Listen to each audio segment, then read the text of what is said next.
All right, we will go ahead and get started. Thank you all for joining us here this evening. Before we get started, I do have our Dean, Dr. Tara Halsey, here with us today that's going to give you guys a short welcome. Dean Halsey. Hi, it is my pleasure to welcome you to tonight's open house. First of all, I will say that I am thrilled that you are interested in the nursing profession. It is a wonderful, wonderful career. It is all I ever wanted to do since a very young age, and it has never let me down. It is extremely rewarding, and it is the only career that I can think of that you can change your focus, change your area, work in different areas without having to go back to school for the most part. It is so flexible, and it really is rewarding in every single aspect. But second of all, I want to thank you for your consideration of West Virginia University School of Nursing. We have a long history of excellence, and I can speak firsthand at the dedication and the experience and the motivation that our faculty and staff have. They really are dedicated to the success of our students. I would love for you to join our family and be a part of our team. And I hope that you will speak up tonight and ask any questions that you have so that we can make sure that we've answered those and that you feel comfortable. So welcome again. And I hope that I end up meeting each of you in person down the road. But thank you for joining us this evening. Thank you, Dean Halsey. So here we have kind of like an itinerary of what is going to take place here this evening. So if you don't mind, please keep your microphones muted throughout this presentation. But if you would like to turn on your camera and engage, that is certainly encouraged. We will soon do introductions, introduce the rest of the panelists that are here with us this evening. We will go into what academic programs are offered in the School of Nursing at the undergraduate and the graduate level. We will discuss the program tracks that students are placed into for their freshman year and what those mean and how you can enter the program from those areas. We will discuss the curriculum. We have a progression plan that will be discussed. And then we have our STEPS virtual simulation tour to kind of give you an idea of where students complete a big portion of their clinicals. We do have a current student with us here who's going to provide some student experience for you guys as well. Then we'll go over some facts and figures, some just random nursing stuff. And then we'll finish up with the next steps for if you're a high school junior, if you're a high school senior, where you're at in the admissions process. We'll discuss where you're at in those next steps. And then we'll finish up with a Q&A session. So first, I would like to go ahead and introduce the rest of our guests that are here with us this evening. We do have Dr. Tanya Rogers, who is our Associate Dean of Academics. Hi, I am Tanya Rogers, and the Associate Dean of Academics oversees all of the academic programs. I kind of look at myself as the person who brings all the different departments of faculty and the students and student services, bring everybody together to ensure that the students succeed. So if you choose to be a WVU School of Nursing student, at some point in time, you will hear from me and you will see me and interact with me. So I'm really excited that you're here, and thanks for your time. Next, we have Joe Watson, Director of BSN Programs. Hi, everybody. Welcome. We're so glad that you're here joining us today. My name is Joanne Watson, and I'm the Director of the BSN Programs, and I work very closely with Dr. Rogers in the Office of Academics, overseeing pretty much trying to keep all of the campuses on the same page and making sure that all of our undergraduate programs are in line with our excellence that we try to uphold. And I spend a lot of time working with the students directly and with the faculty as well. So I look forward to meeting all of you. Next, we have Caitlin Delegate, who is our Director of Admissions. Hi, everyone. Yes, I'm Caitlin. I'm Director of Admissions.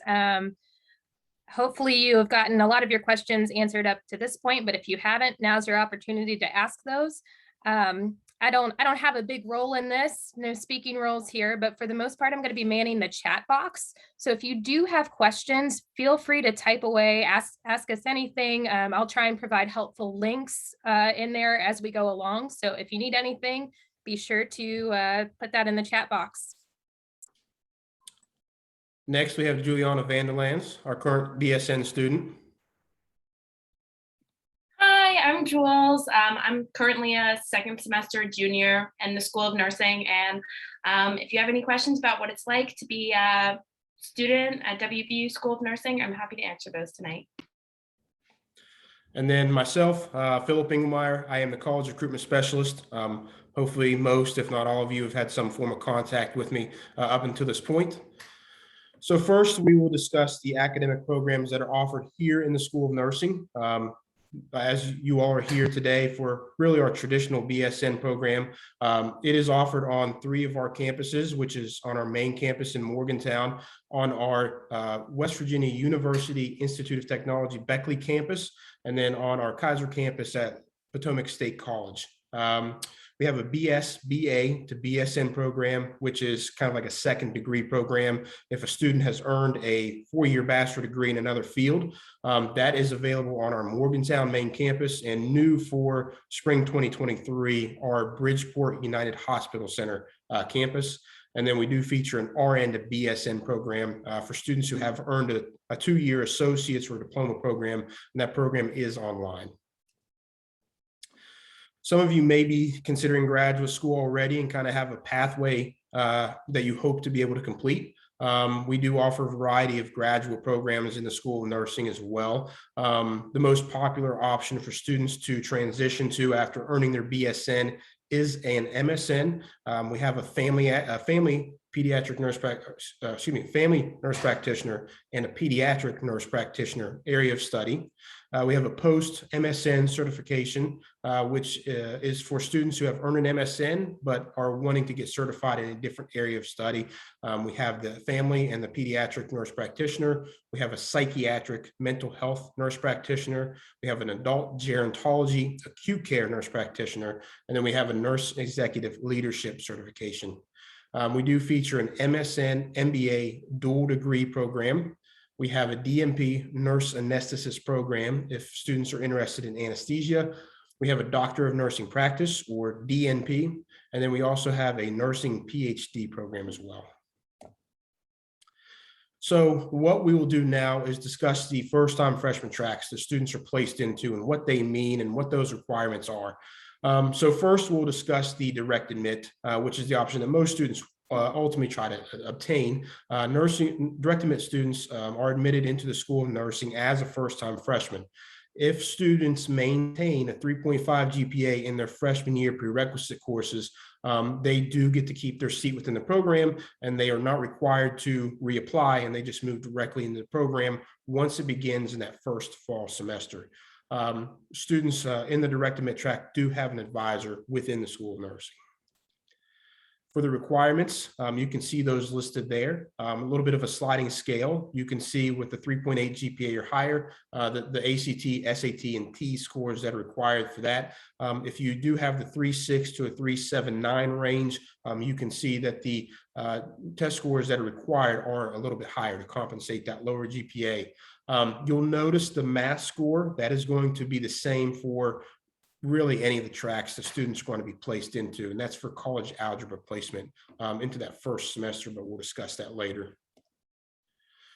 The next track is pre-nursing. So pre-nursing means that a student is not admitted into the program as a first-time freshman, but you will schedule the same prerequisites for the freshman year and complete the same courses. The application process is competitive. Students must have a 3.0 GPA or higher to apply into the program. That usually takes place after you finish your first semester. The application period really opens on December 1st of your freshman year, but to kind of give you an idea of when you would want to apply.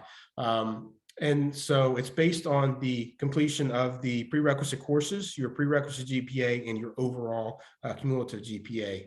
If students are coming in as a pre-nursing and they're not admitted into the Morgantown campus, you actually can be potentially offered a seat on our Beckley campus or a Kaiser campus as well. So that's just something to be aware of too. Just like the direct admit, you will have a professional advisor within the School of Nursing as well. You can see the requirements that are listed here: 3.2 GPA or higher. Again, the same math scores there. 23 ACT, 1140 SAT, or 70% is required on the T's. The last track is health and well-being. Health and well-being is actually a major that is located on our campus. Students are placed into health and well-being if you apply test optional and do not supply any ACT, SAT, or T scores, or if you do not meet GPA and or test score requirements. The process is very similar to pre-nursing to be able to potentially be admitted into our nursing program. There are some minor differences, and one of those is that you would have to change your major to pre-nursing. That would take place after you finish your first freshman semester. If you finish your first freshman semester and you have a 3.0 GPA, you can change your major to a 3.0, which would also allow you to apply into the nursing program and then finish any prerequisites that are required. If you are placed into health and well-being and you have not supplied any ACT or SAT scores, or if you have, and maybe you haven't met that math score requirement that's needed, you would need to take an ALEKS math placement test. And the ALEKS math placement test is a module and test component that allows students to potentially be placed into college algebra, which is math 124 or 126 in that first fall semester of your freshman year. That does help keep you on track and on pace to be able to enter the program with the rest of your peers from that cohort. You usually are advised through the College of Physical Activity and Sports Science, CPAS, but I believe for this upcoming year, there has been a recent merger between two of our schools. That will now be the College of Applied Human Sciences, if I'm not mistaken. So just so whenever you see any admittance letter or anything come through, you know what that means. So here's our progression plan, and this is where I will turn it over to Ms. Jo Watson to kind of give you an idea as to what courses and clinicals take place and when they take place. Jo?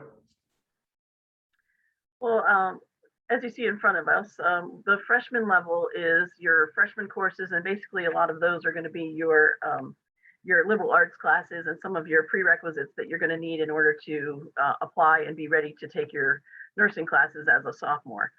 So like chemistry, biology, math, English, psych, some of those may be substituted by some of your AP classes, that sort of thing. And then you can add other classes in if we need to as well. But those will all prepare you to be ready to go for as a sophomore coming in the fall, fall sophomore year.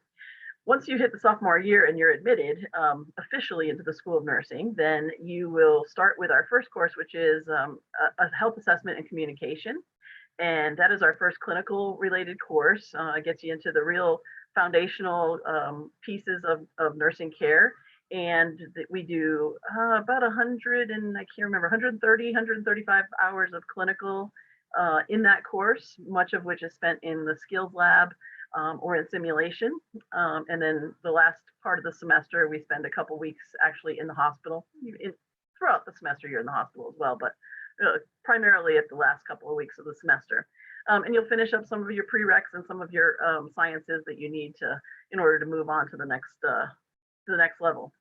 The second semester of your sophomore year, you'll take Nursing 212, which is our Foundations of Nursing Practice, which basically picks up where the communication course left off and continues with your foundational education for nursing, a lot of the nursing process, and very professional, getting more into the professional side of things and what we do specifically as nurses in taking care of our patients. Also 135 hours of clinical hours in that class, also done in the skills lab, in simulation, and then much more time spent in the hospital as well in that course. And at the same time, you'll be taking nursing pharmacology, which is the other course that kind of gets you prepared for the rest of the curriculum as well. And that is one of our harder courses, but it's also one of the fun courses. And so that's something to look forward to in the sophomore year. In our junior level, we move on to our first of the adult health classes, where it's very, very specific patient physiology, human physiology, and some of the pathophysiology that goes along with it, some of the disease processes. At the same time, you take an OB course, and both of those classes are primarily in clinical. You have a 5-week rotation in the obstetrics and adult maternal child and the infant care. You do 5 weeks in the hospital, like 2 days a week. And then the alterations in adult health, that one you spend 10 weeks, 2 days a week in clinical. So very little time in the skills lab, some time in simulation, but 99% of your time is actually at the bedside in that class. And you will also get introduced to evidence-based research and learn why nurses do what we do, and why it all makes sense. It's actually really helpful to know that as you're going along. When you get to the second semester of your junior year, we continue where Adult Health 1 left off, and you take Adult Health 2. And that is primarily, that's your 10 weeks as well. And that's your last real clinical course before you are kind of on your own with a preceptor, where you still have a clinical instructor that's with you and your group at the same time, all on the floor together. And you have 135 hours in that course as well. And those are all in the clinical area. You also, at the same time, you have a 5-week block of child and adolescent health clinicals. And you'll have the pediatric courses for the whole semester as well. We have a nice ethics course that will try to tie in a lot of things that are going on in the world with the disease processes that you're seeing in clinical and in your other courses at the same time, and that's offered that same semester. During the junior year is when you finally have time, you've finished most of your prerequisites and all of your liberal arts type things, and then you're starting to add some of your basic requirements, and some electives are also available at that time. And we have lots of cool electives that you can look into as well. When you get to the senior year, that's where it gets a little different. And instead of having traditional clinical with a clinical instructor in the hospital and as a group, you're assigned to the community, where you're assigned to a nurse out in the community, and you do hours with them, up to 160 hours with them for our community course. And then we also have a 5-week block of mental health clinical, where you actually go to the hospital in a mental health wing. They do a lot of simulation in that course, a lot of communication, really kind of an interesting change. That semester, everything's a little different than what you've been doing for the last few semesters. So it's kind of a welcome change for everybody. And then the last semester is our pretty much where we put it all together. We have our leadership course, which is Nursing 412. And that is where you are assigned to a nurse in the hospital on a certain unit, and you spend, if they work evenings, then you work evenings. If they work 3 weekend shifts, like Friday, Saturday, Sunday, weekend nights, then you work Friday, Saturday, Sunday, weekend nights. And you basically follow their schedule for the semester, and you attain about 200 hours of clinical time with them, being one-on-one with their patient load and doing the work with them. At the same time, we also have a rotation and a course that follows that rotation in ICU. And you do a 2-week rotation in the ICUs and learn all about critical care. And that's also another interesting course, trying to put everything together that you've learned up until that point. And our best class is probably Nursing 486, which basically is going to help prepare you. It pulls all the little pieces and parts that you've learned all the way along and starts to put them together and make sure that you're comfortable and get you ready so that when you graduate, you can take the NCLEX and you're ready to go. So that's basically how it works. Lots and lots and lots of clinical. I think we have just over 1,200 hours of clinical time where you're actually doing patient care with a portion of that in simulation in lab, but quite a large number of clinical hours compared to most schools. Thank you, Joe, for going in depth there, giving us an idea of what takes place throughout the program. So now, bear with me here. We're going to actually go into the simulation lab tour here. Before we get started with the virtual tour, there is a short video that I'm going to go ahead and show you guys. If for whatever reason you cannot hear the video, just please put in the chat that you can't hear it, and I'll try to use what little IT skills I have to fix it. But we'll go ahead and get started here.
All right, so with that video, you can kind of get an idea. The virtual tour is going to be helpful. And it's going to show you really what takes place, but this kind of helps really show you what really, I guess, takes place in that in that simulation lab.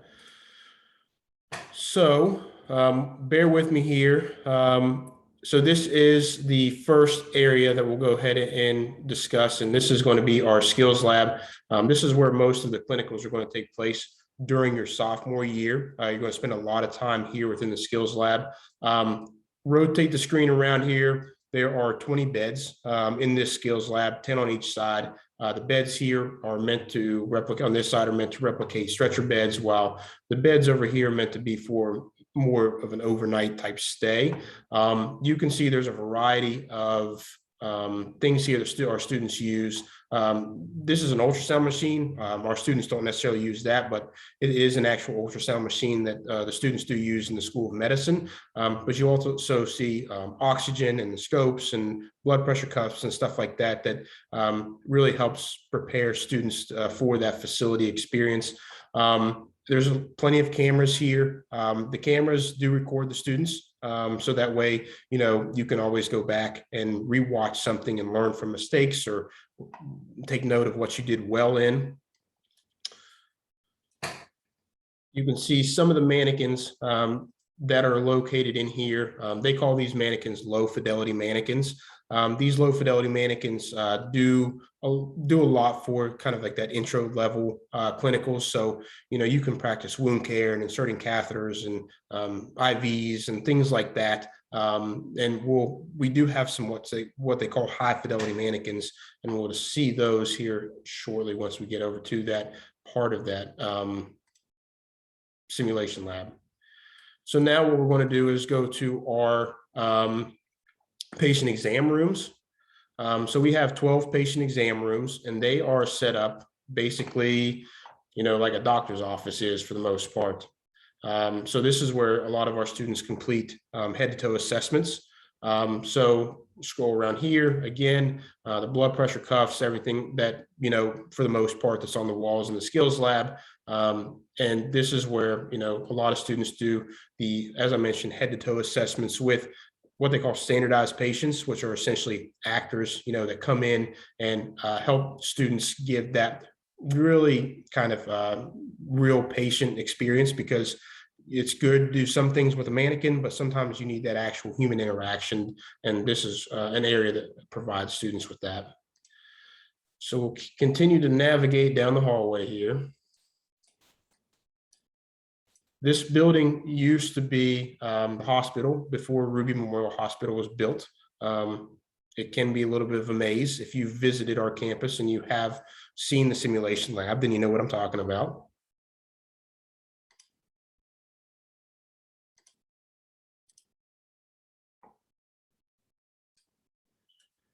So this is our mother-child suite here. You can see the control room. So with these high fidelity mannequins, they are controlled by computer, and we do have a staff member that does sit back and control all of the mannequins and their functions and the reactions and things like that. So this is where this takes place. And in the room here is where the students will go in and kind of get that experience with scenarios and get acclimated with everything. It is a little bit of a smaller room, obviously. So whereas you may have 10 to 15 students in the skills lab, you may only have really 3, 4, 5 students really in this part of the simulation lab. We have the mother mannequin here that does give birth, so you can learn through all the processes and that. Again, everything that's located in this room, it all is supposed to replicate the experiences and technology and things that you'll see throughout the clinical. And then we'll continue on down the hallway and look at a simulation room real quick. It's set up very similar to the mother-child suite. And we do have a new OR clinical room that's very nice. That's not a part of this, unfortunately, but it's a really cool area for students to see as well. So you can see the mirror there where the control room is located. You can see one of the mannequins here. And then again, everything here is to replicate an actual, kind of facility experience so you can get acclimated with everything. The high fidelity mannequins, they can have bowel sounds and heart sounds and all sorts of different things that the low fidelity mannequins cannot do. You can practice pushing medicine through drop lines and things like that as well. And then to kind of give you an idea of the small classroom setting, maybe. Oops. Sorry about that. So to hopefully give you an idea of the small classroom setting that we have, maybe the computer's not wanting to load. Does not look like it's wanting to refresh. So to kind of give you an idea, it's a small classroom. It's about 20 or so seats. And so students can, it's our student or faculty clinical ratio is 8:1. So you can kind of get a good understanding as to how small those clinicals are. And that's one great thing about our School of Nursing program is the fact that you get access to a large facility experience, but you get kind of like a small student experience. And so with that student experience, I'm going to go ahead and turn it over to Jules, and I'm going to ask her some questions, and hopefully she can provide some insight onto why she chose WVU and her experiences through WVU.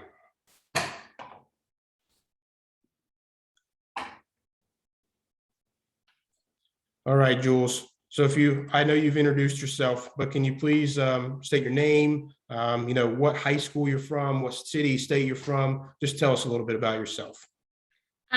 So I'm Jules. I'm a second semester junior. I'm from about 20 minutes north of Columbus, Ohio. If you know Columbus or ever been to Columbus, I live on the same road as the Columbus Zoo. So I went to Olentangy Liberty High School. And a fun fact about me is that in addition to being a nursing student, I also am a residence assistant for WVU. So I live in the dorms and help students who live in the residence halls, stuff like that.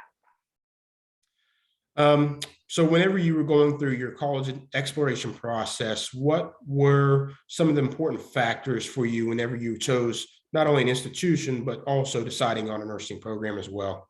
I think the main factors were I knew I wanted to be in a little bit of a larger school, but I didn't want to be in like a big city. So Morgantown definitely was that and WVU was that happy medium of having a big school, but being in a little bit of a smaller city. And it kind of, when I came in toward, it has a really, if you've never been to Morgantown, it has like a hometown feel. Everybody's super kind, definitely has that like Southern hospitality vibe. And then in terms of like looking at it from a perspective from like a school of nursing is I like that you started your clinicals in your sophomore year. Some of the other schools I looked at, you didn't start clinicals until your junior year. And although in high school I shadowed and I kind of had an idea of what nurses did, I feel like clinicals really, at least for me, they made sure that I like nursing is what I want to do and that's like the path I wanted to continue on.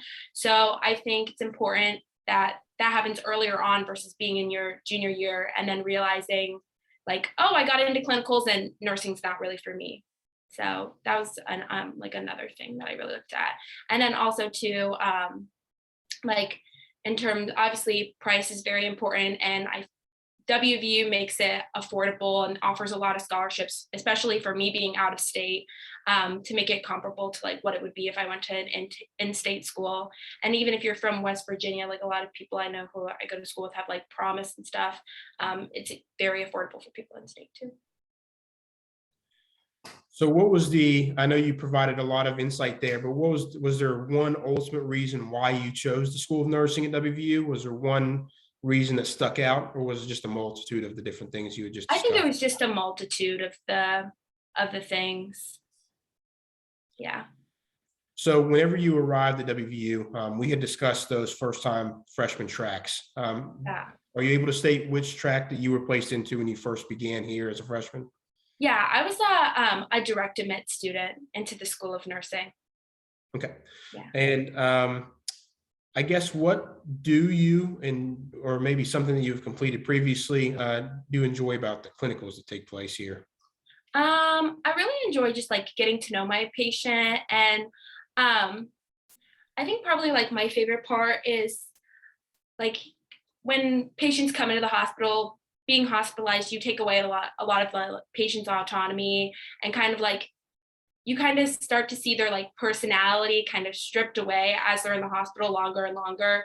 And as like nursing students, just by like providing them like getting them cleaned up. Like we had a patient the other day whose hair was in knots, and we sat down and we, brushed her hair and braided it, and just like her personality totally changed, and you started to see like her again. So I think that's probably my favorite part about the clinical, like being in clinicals, is being able to like build these relationships with patients and give them a little bit of that autonomy, and help them a little bit, like even though they're in the hospital, kind of have a little bit of joy in their day. So yeah. So Ms. Jo Watson had discussed the curriculum, and in that, is there any one of those clinicals that you have taken so far that you enjoyed the most? Was it 211, nursing 212? I definitely would say, like in terms of like a unit that I've liked the most, I probably, is that kind of what you're asking, like a clinical unit, or just like as a whole? Either or, I guess. Okay. I'd probably say that my favorite unit that I've been on for clinical was probably 9 East, that's surgical oncology. It's a tough patient population, but there was a lot of good like opportunities for like learning and to take kind of what we had like we had a lot of patients who had wounds, so we were doing a lot of wound care, to kind of take what we had learned in the skills lab and to apply those skills in the clinical setting was really nice. And I feel like it helped me realize just how much I've learned throughout my time here. Yeah. So whenever you first arrived in the program and on our campus, did you have an idea of where you thought your career may ultimately take you? And since you've arrived and completed some clinicals, has those goals remained the same, or have they changed? I think that when I came to WVU, I really thought I wanted to be a labor and delivery nurse. And although I had a really great experience with my labor and delivery rotation, I don't think that's the case anymore. That's not something I want to go into. I think I really want to go into like med surg, which I know is if you talk to people who are in nursing school, becoming a med surg nurse is like not always the most popular thing, but I really like med surg, and I think it's like a lot of fun. And I feel like there's like a lot of, med surg is very wide, but like there's a lot of different avenues within med surg that you can go into. So I just like it a little bit more. We see that very frequently. Students kind of have an idea of what they want to do, and then they complete the 1,100 hours of clinicals that Joe had discussed, and sometimes their career goals ultimately change just through the experience that they get throughout the clinicals. So not to put you on the spot, but do you have a favorite faculty member that maybe has mentored you throughout your time here? How have they helped you, navigate the program and get your footing here on our campus and in the clinicals? I think probably my favorite faculty member so far would probably be Dr. Huber. She teaches nursing 212. I also had her as my, as well as having her as my professor, she was also my clinical instructor. So that was really nice, really nice. But she did a great job in the classroom. I feel like she explained things really well, and it made things click for me. And then in the clinical setting, I feel like she also, I was very nervous when I first started going into the clinical setting, and I feel like she helped me build my confidence, made me more comfortable with patient care and stuff. And lastly, is there any advice that you would give to any of the prospective students that are here, as they're feeling out the college exploration process? I definitely would say if you haven't shadowed a nurse yet, or, haven't gone into the hospital before, definitely shadowing is something that I did when I was in high school, and it just solidified that I wanted to go into nursing. So definitely doing that. And then as well as once you come to WVU, making sure that you find a really good group of people who are either, pre-nursing or in nursing with you to help study and build good study habits. I feel like the friends I've made freshman year and throughout the nursing program, they really help support me and just have made me successful in this program. Yeah. Thank you, Jules. We'll go ahead and open up the floor. If anybody happens to have any questions, I know we're having a Q&A session at the end, but if anybody happens to have any questions for Jules right now, you're more than welcome to ask them in the chat or unmute yourself and ask the questions at this time.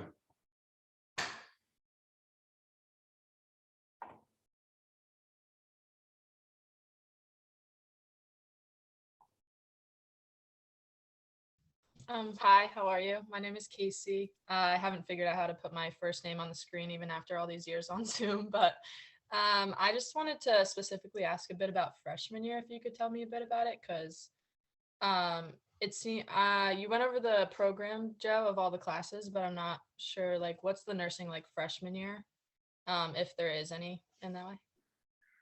Yeah, the only course that you'll take, the actual nursing class, other than your prereqs that you'll take your freshman year, is Nursing 100, and everybody's required to take that prior to actually starting your sophomore year.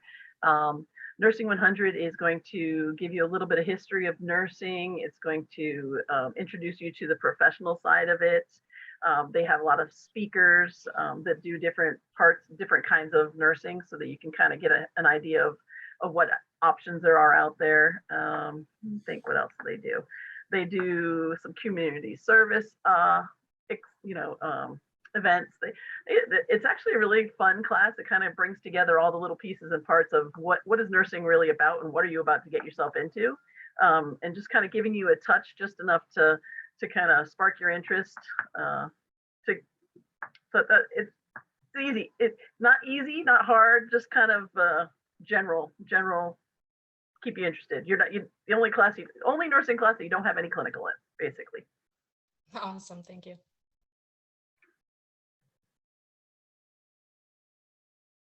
Muted. Looked like we had one further question asking how far the clinicals are away. Ruby Memorial Hospital is where students complete the clinicals.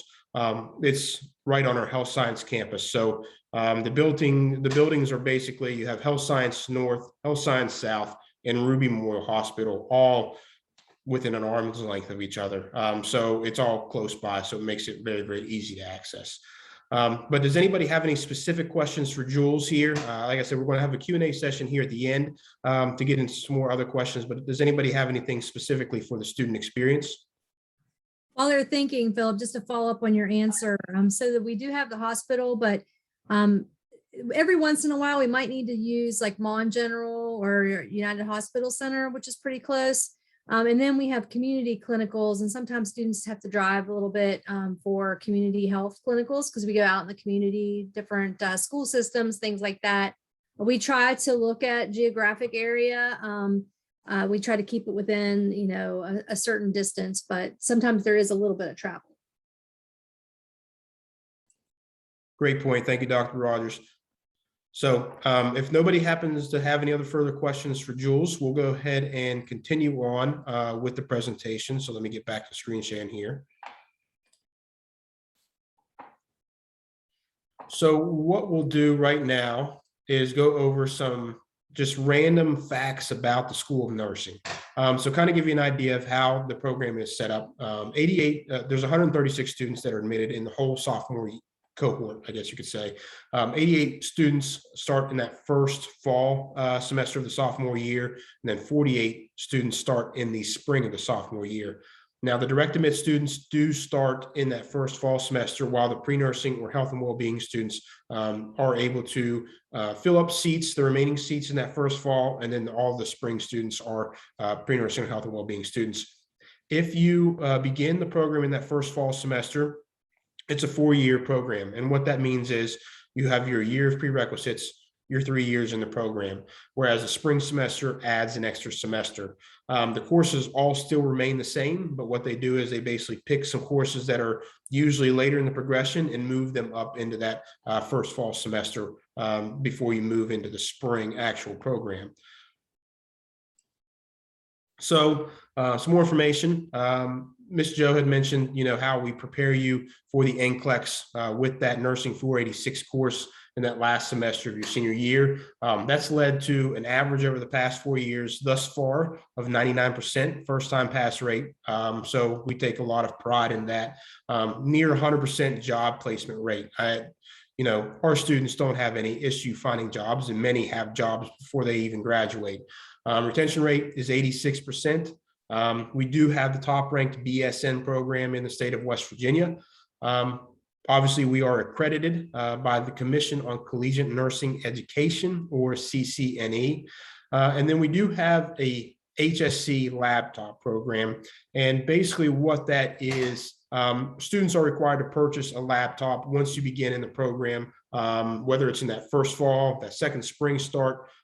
Usually they want everybody working on the same operating system. So it's the same laptop for everybody. It is recognized through financial aid. So, any scholarships, grants, loans can be applied to that. And it is your laptop. Once you get that laptop, it's your laptop. So don't ever feel guilty, shopping or checking social media or watching Netflix, because it is your laptop, and, you take it with you on your breaks and when you graduate. That does sometimes leave a gap year that, if you have a laptop already, we certainly encourage you to see that through until you get through the laptop program.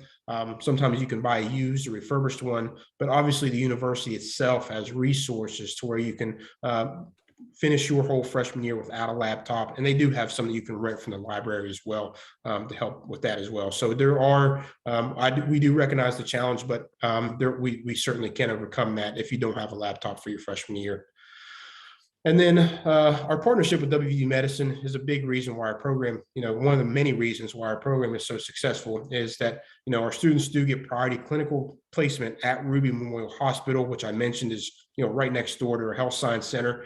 It is West Virginia's largest hospital, so you're going to get some great experiences there. And you're not going to have to worry about, traveling for a commute really outside of the community health, or if you have to go to Mon General, which honestly is very close to campus too.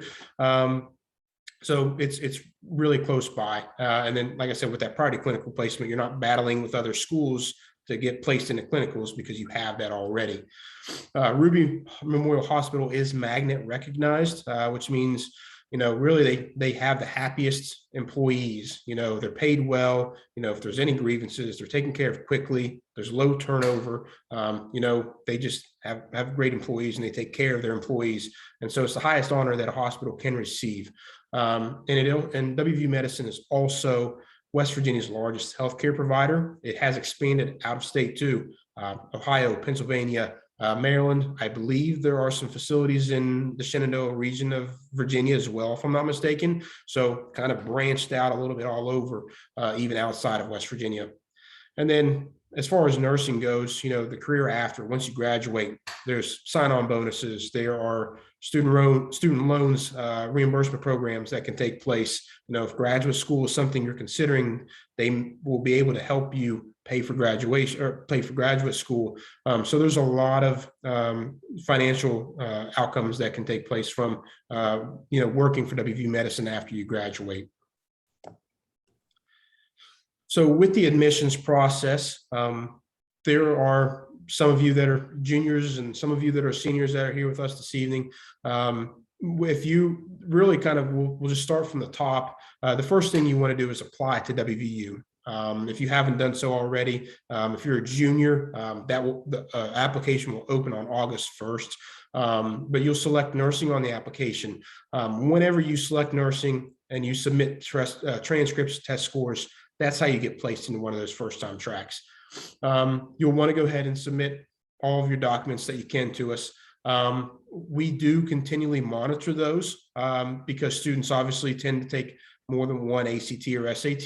They may improve every time they take it. That may bump them up into one of the tracks that I had mentioned before. So with direct admit, our priority deadline was December 1st, but we are still currently accepting direct admit applications and changing students on a first come basis, until we kind of reach that seat threshold, until we can no longer take any more students. We can admit any students into pre-nursing throughout the year as well. So please, if you are on the fence about taking an ACT or an SAT or even a TEAS test, please keep doing that and updating us with those scores. If you have decided on WVU, or if you're leaning towards WVU, especially if you're a direct admit student, we encourage you to pay your academic deposit. You can see the numbers there, $150 for in-state, $250 for out-of-state. That allows you to solidify your spot and also register for new student orientation, which takes place in June. And that's where you really kind of schedule classes and complete everything for the upcoming semester.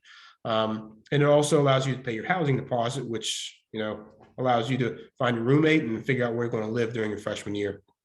And then if you haven't done so, I'm sure your school counselors have told you this many times, but you have till March 1st to complete your FAFSA. Can't believe it's rapidly approaching, but make sure you fill out your FAFSA if you haven't done so. So with your previous college credits, you can check to see what courses are going to be equivalent or how to get courses evaluated. If you go to this website here, and with my contact information that I have at the end, you can always touch base with me and I can provide that information to you as well. But if you go to registrar.wvu.edu/transfer, there is a course equivalency database there that you can check to see. I've completed some math course at a local community college. Is it going to be equivalent to WVU's requirements? And you can check that yourself. There are instructions for the transfer equivalency review request, or the TER system, that allows you to provide instructions to get the courses evaluated if they are not listed there. And there is something called course program of study that we want students to be aware of. It does require students to take 12 program applicable credit hours per semester. And that is to maintain all of your financial aid. So obviously we want students to encourage themselves while you're in high school, but sometimes taking too many can hinder you a little bit. So just be cautious on trying to take too many. Always check with any of us here, and we're happy to offer any guidance about what courses you should and shouldn't take while you're in high school. So now we do have a frequently asked questions page on our website. So I'm going to stop screen sharing here, and I'm going to pull up our frequently asked questions page real quickly. This is also located on our website. So if anybody would like this at any point, you're more than welcome to go to our website and gather this. But basically, there's scenario questions. A lot of them have to do with health and well-being. I was admitted here. What does that mean? I didn't meet the direct admit. What does that mean? So if anybody would like to view that or anything specifically, this is where it's all located. But at this point, we'll definitely open up the floor to any questions that you have about anything at all for any of us here. So I'll turn it over to you guys.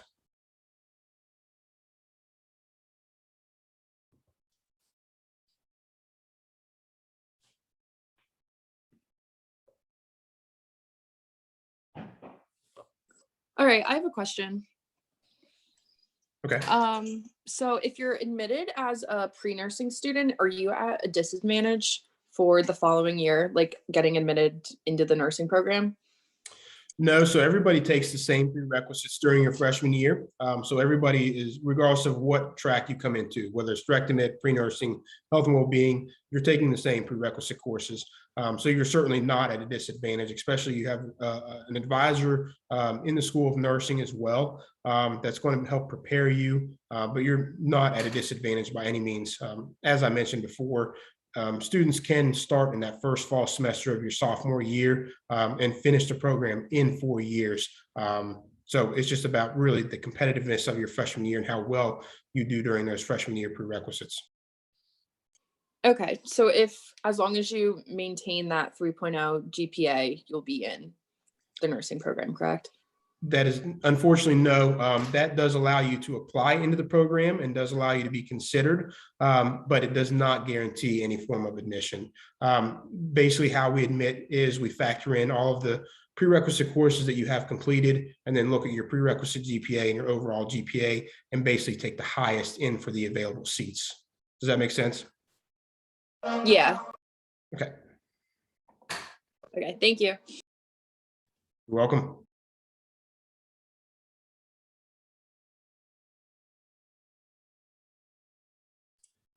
So looks like we have a question maintaining the 3.5 GPA that is there.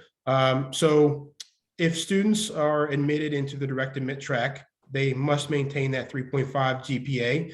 If students finish with anything below, they are moved into the pre-nursing pool of applicants. And again, as I mentioned, admittance takes place basically on the competitiveness of the GPAs. So you would have to hope that your GPA would be good enough to be placed into either that fall or the spring start on the Morgantown campus. And like I said, we do offer seats on our Beckley and Kaiser campuses as well. So if you're not admitted to the Morgantown campus, it doesn't mean you don't have the opportunity to not get admitted anywhere. There are sometimes some seats available on the other campuses that can also be offered. Can I explain that just a little bit more, Philip? Because I know that's a new policy. And so I want to make sure students understand some of the caveats. So when you finish your first semester of your freshman year, if you're a direct admit, it's actually a 3.0 for that first semester. So that would be, so if you come in August as a freshman, that means by December, you need to be able to keep a college GPA of 3.0. Then for the next semester, it needs to be a 3.5. And what that is you're kind of getting like an advanced admission status by being a direct admit. And so we need to make sure that you're going to be ready for success in the nursing program. So your GPA has to be substantial enough to be able to be successful when you start getting into those harder nursing courses. So if something happens at the beginning of the first semester or at the end of the first semester or the end of the second, you don't meet those GPA requirements. What Philip was saying is, it doesn't mean you can't go ahead and start nursing where you were supposed to. It just means now you're going to have to compete to be able to be in that 211 first nursing course. So you'd still be taking the same prerequisites. We would change your major to pre-nursing, but your name would still be put in to the pool of people, vying for those seats. So it doesn't mean you can't get into nursing. It just means you would lose your advanced nursing status. And I think the chat had a question about the percentage of how many people that's happened to. And this was a new policy for us. So this was our very first round with that policy. And Mrs. Delegate can either confirm or correct me, but I think there were only a couple of students that out of all of our direct admits that did not meet that requirement for the first semester. Yes, there were only a couple, and judging by where we are starting into the second semester, I think we're looking at 4 or 5 students The good part about that, again, students who, at this point, they have to meet a 3.5. So say you would end up with like a 3.46. It's not rolling you out for a position in our nursing cohort.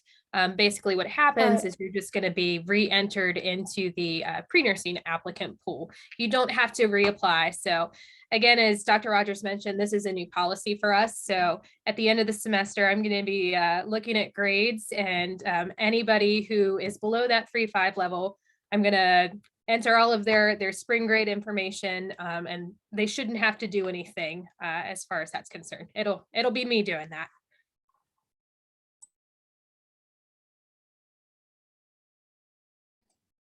Thank you both for the clarification. So how many seats are open for the direct admit? I don't have that exact number off the top of my head right now. I do know that we are admitting it currently at this time, but I don't know how many more seats we have. Basically how that process takes place is we will continue to admit students who maybe update us on ACT or SAT scores, but we keep track of the number of deposits. And once we hit that deposit threshold, we do stop admitting, just because we can't admit more students than our program can actually hold. So that's kind of how that process works. Study abroad options. Certainly there are study abroad options available. There's different locations, and I know COVID has potentially thrown a little bit of a wrench into study abroad options, but usually they take place during, semester long breaks. Breaks, university breaks in general. So winter break, spring break, summer break is when students can take advantage of those study abroad options. Variety of locations, Cyprus, London, Japan, Honduras, Panama, Vietnam. I'm probably missing one or two off the top of my head, but you can see there are a variety of options for students as far as study abroad goes. AP Bio counts as a credit for a freshman course. So if you go to our WVU on our West Virginia University webpage, there is a kind of a breakdown that shows what a AP test score equates to from the program that it's equivalent to, and what AP score is needed to receive credits. Caitlin, I don't know if you had anything else to add there. I've already put the link in the chat box. So if you're following along with the chat, if you keep that open, as you guys are asking questions, I'm trying to include the links. I know the website can be a little bit difficult to navigate at times, but so far I have included the link to our website for the AP scores. It also has CLEP scores and IB if anybody's in that program. The other thing that I've added, since we've had a lot of questions regarding progression policies and what GPAs you need to maintain, a lot of that information can be found in our undergraduate nursing handbook. When we were talking about the direct admit policy, I think I said it was on page 30. I'll try and put the page for the rest of the progression standards in there, but keep an eye on the chat box, because if you need a specific link to something, I'm trying to zip that in there so you can find it. Well, and just to let them know, since they would be, a lot of them would be fall 2022. The fall 2022 handbook will be published sometime around April or May. So wherever it is that she's linked you to find the 2021 one, that'll be the same place where you'll go to find the 2022 on the web page.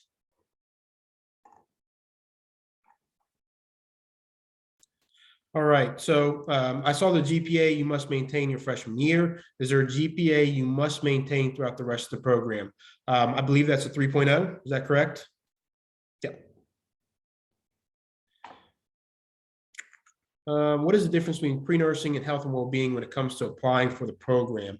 When it comes to not really much difference, because obviously health and well-being, you do have to change your major to pre-nursing if you have a 3.0 GPA after your first semester, but the process after that is basically the same.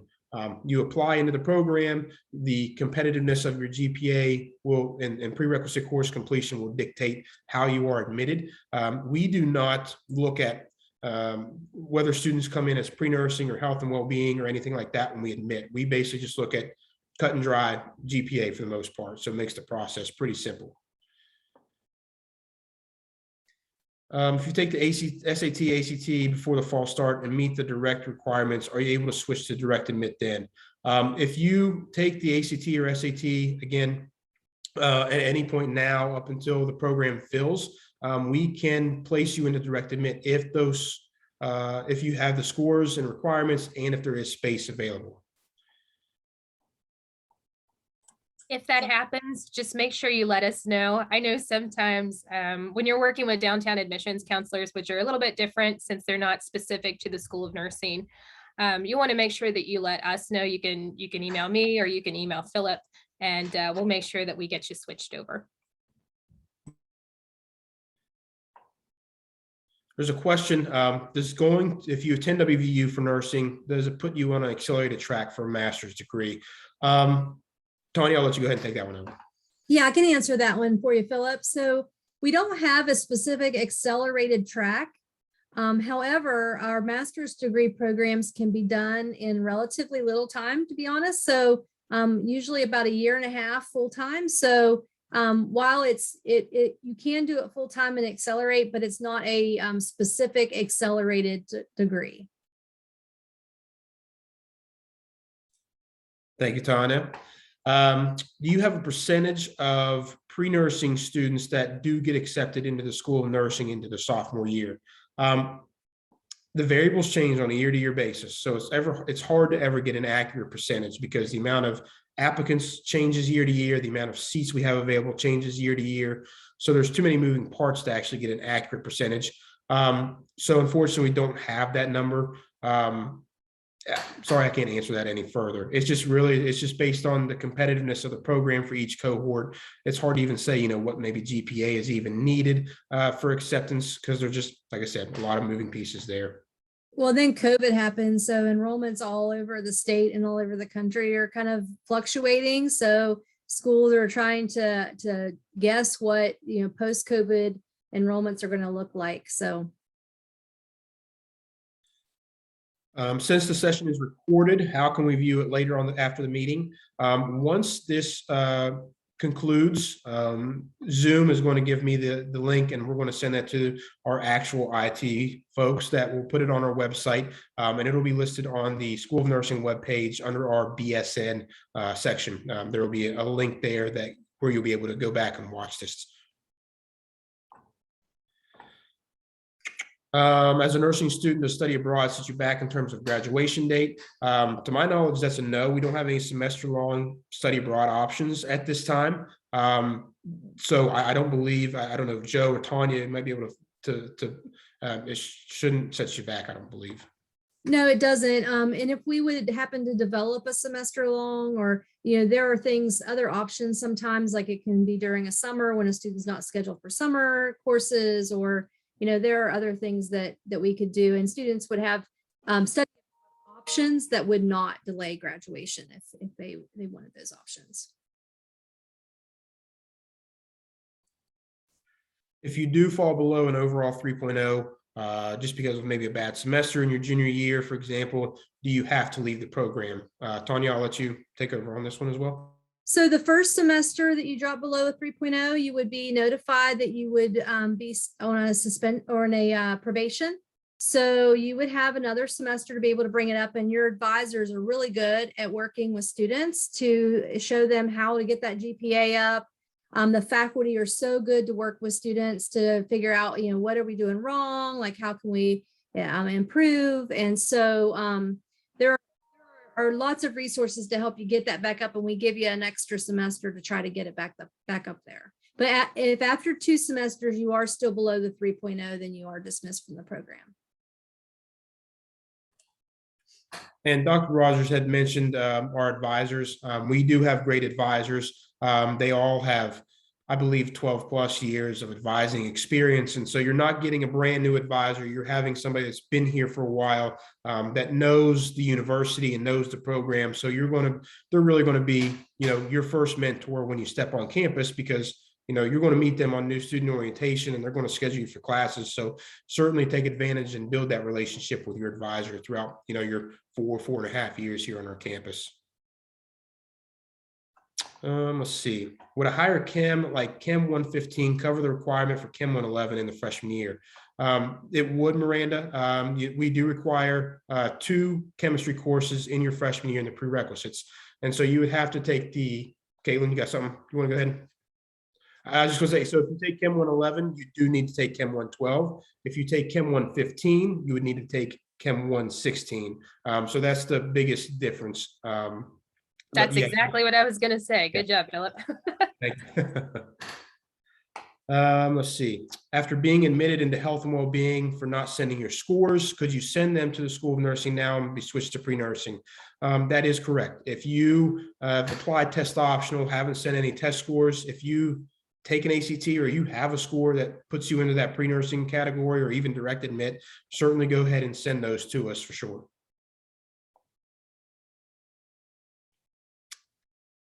I'm looking at the chat here. I think we are caught up on the chat questions. Does anybody else have any questions for any of us? Again, you're more than welcome to put them in the chat. You can unmute yourself and ask a question if you'd like. I have a question for Jules, actually.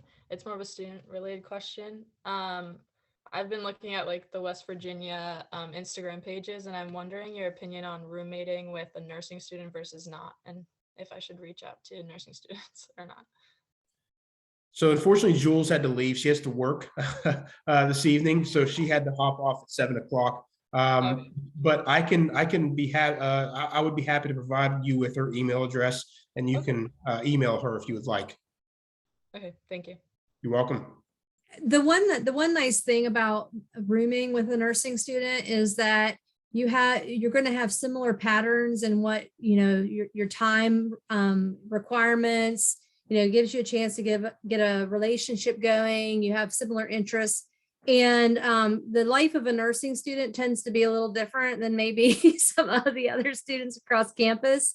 So some students might choose, and then some students might choose to room with students that are not in nursing so that they can kind of expand their horizons and become part of student groups outside of their nursing family. So I can see both sides of that one.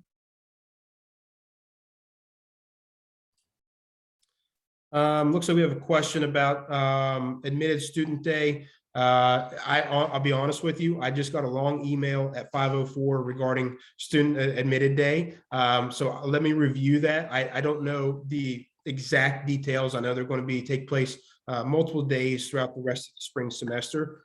So Gianna, I will make sure to make note of that. I'll email you with some more specific information about the new admitted day. That's something that they just recently have decided to do. Yeah, Joe? I was going to say, if you're in town and you want us to tour the School of Nursing, you email me and I will meet you and I will take you all around. So anytime you're here, come on over. And that's the same with me. I work in the office Monday, Wednesday, Friday, and then Tuesday and Thursdays as visits are scheduled. So if you come on campus Monday, Wednesday, or Friday, I'll be there. I'm happy to take you down as well. Let's see. In your opinion, why is WVU nursing better than other nursing programs? I think there's a multitude of reasons as to why the School of Nursing at WVU is better than others. I'll use the first-time pass rate on the NCLEX as an example. As I mentioned before, we have a 99% first-time pass rate on the NCLEX. If you're comparing other institutions, you're going to see that we're significantly higher than most other institutions with that pass rate. I believe the national average is 91% for a 4-year BSN program, so we're way above that. I mentioned the priority clinical placement as well. You're not competing with other students from other schools for clinical placement. You don't really have to drive anywhere outside of the community health rotation. Most everything else takes place in Morgantown, and sometimes even then, your community health takes place in Morgantown. So you're not having to commute all over the state to complete clinicals. You get the large university feel. West Virginia University has obviously large, well-known brand. You get a lot of great support academically. There's a lot of great things to do socially that take place, but yet the School of Nursing itself is small. And so you kind of get like a small campus feel within a large university. So those are just some of the main reasons as to, why the School of Nursing is great. Joe, Caitlin, Tanya, I don't know if you have anything else maybe to add. I'll say this, I'm old now at this point. So, when I had to make this decision, it was, back in the 90s, early 2000s to date myself here. But, you know, I born and raised in West Virginia. And I honestly, as an undergraduate student, I did not even consider WVU. I grew up about 30 minutes down the road, and most of my high school went to WVU. I didn't want a large university. I ended up going to a small private liberal arts school, and it was wonderful. But what I didn't realize is that even at a large university, when you're within your department and the School of Nursing, it feels very small. We know the students as individuals. It's nothing like I expected. I did my master's at WVU, so I did eventually make it that direction. But I didn't understand that such a large university could have such a small feel to it. Also, just the level of opportunities and the resources that you have. I think Philip maybe mentioned it, you know, it's an R1 research institution. So, you know, there's a lot of research happening. There is just a lot of opportunities to learn and grow that you might not have at, other smaller schools. I would point to the number of clinical hours that we have. I know the students love the hands-on experience. The clinicals are what students enjoy the most. It has such a high impact on student success and their comfort level when they move into practice. And so you want a program that when you leave here, you're going to know you're going to pass that NCLEX, and you know that you're going to feel comfortable working with nurses in the clinical setting. And we do that very well. Another thing that I will say is that WVU has such a long tradition of this success and the NCLEX scores being high, and you know the quality education that they provide. In trying times, like you still have that stability and you still have that quality, which takes a huge effort with many qualified faculty. Dedication towards student success. We're growing, we grow every day. So there's a lot of growth and prosperity happening in our school. So I think that those are all really good reasons, and we could go on more, but that's what I'm thinking. Thank you all. So it looks like we have some other questions that have come through. After you take the SAT and meet the requirements, do you have our guidance counselor send the scores over? If you've taken the SAT, you're actually going to request those to be sent through collegeboard.org. You can request those to be sent directly to WVU from College Board. And then it looks like you have to stay on campus as a freshman. If you're located within, what's the number, 40 or 50 miles maybe, you have the option to be able to commute. If you live outside of that range, they do require you to live on campus. Is it safer to attend a school that I've been admitted to as a direct admit rather than going to WVU as a pre-nursing student? That's an excellent question. And that's a question that students sometimes have to, break out the yellow legal pad and write the pros and cons. What I always tell students is you have to be willing to bet on yourself. Many times we see students come in that maybe are admitted into pre-nursing that have a 3.8, 3.9, 4.0 and above GPA. Obviously, you have proven with that GPA that you can do the work. If I know it's easier said than done, but if you can bring that GPA over to the collegiate level, there probably shouldn't be any issue being admitted into the program here on our Morgantown campus. As I had as mentioned before, even though you may not have been admitted to the Morgantown campus, it is possible to be admitted into one of our other campuses that are still fall under the West Virginia University School of Nursing umbrella. So there are still other opportunities, even if you're not admitted on the Morgantown campus. Does being admitted to the Honors College help admission into the program?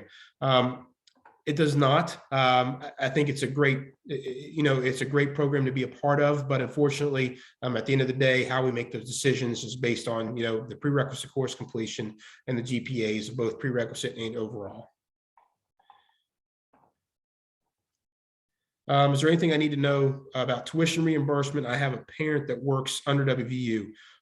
If you have a parent that works for the university, I would encourage you to have your parents speak with somebody in human resources or employee benefits coordinator to see what benefits are available for children that are looking to attend WVU.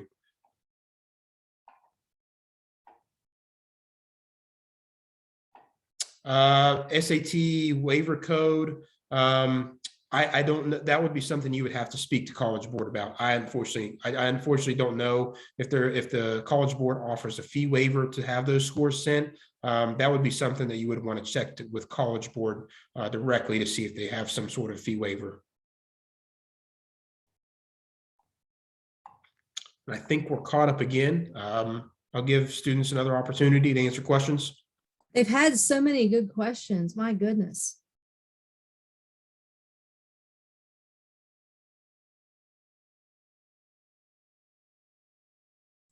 I'm sitting here thinking they've had so many good questions and it's so late. They're all probably like, oh, it's early.